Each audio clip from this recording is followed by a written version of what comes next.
One of the discussions that I have with entrepreneurs is how do you deal with an angry customer?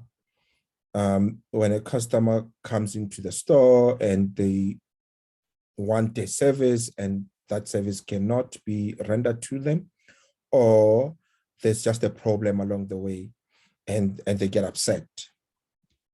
How do you deal with a customer who's angry? Do you argue with them? Do you fight with them? Even when they are wrong, do you try and get into a debate to prove to them that they are wrong? One of the things that I continue to learn on this entrepreneurship journey is, does it really matter if you are right as the entrepreneur? Is it important for you to be right?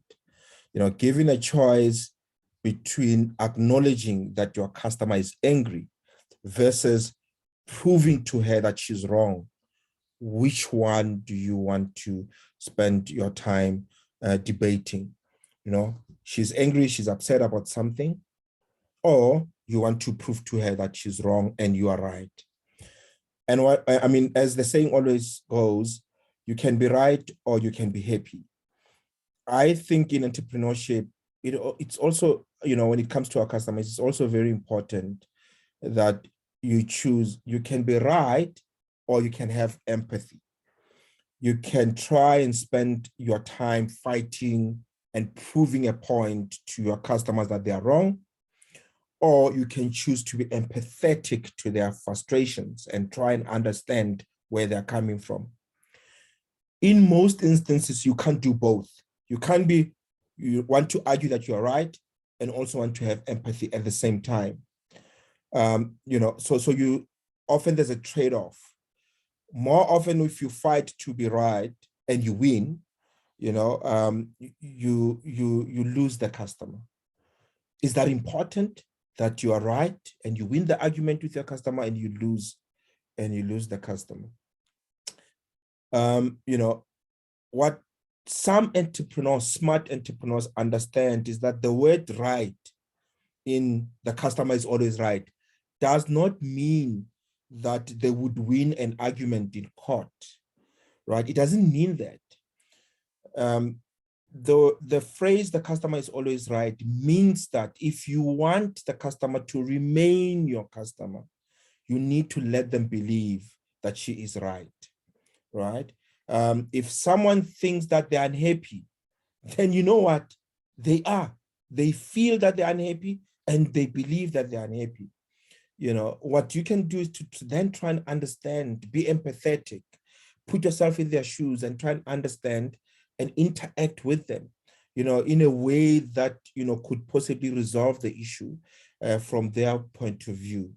But of course, there are some customers that are egotistical, they've got pride, and they're just difficult to deal with. And in that instance, fire them. If those customers are going to take too much energy resolving their issues to a point where they consume the energy that you should have for other customers, then they are becoming destructive to the business, then fire them, right? But, the way to lose an argument is to have an argument. Don't try and argue. Once you start an argument and you're no longer getting into a discussion, you have already lost. Think about it. Have you ever changed your mind because someone started arguing with you, right? So sure, they might get you to shut up, but it's unlikely, that they'll actually change your mind if you argue with people. So you might be right, but that does not mean that people will care or pay attention or take action, right? People care about how much you care about them.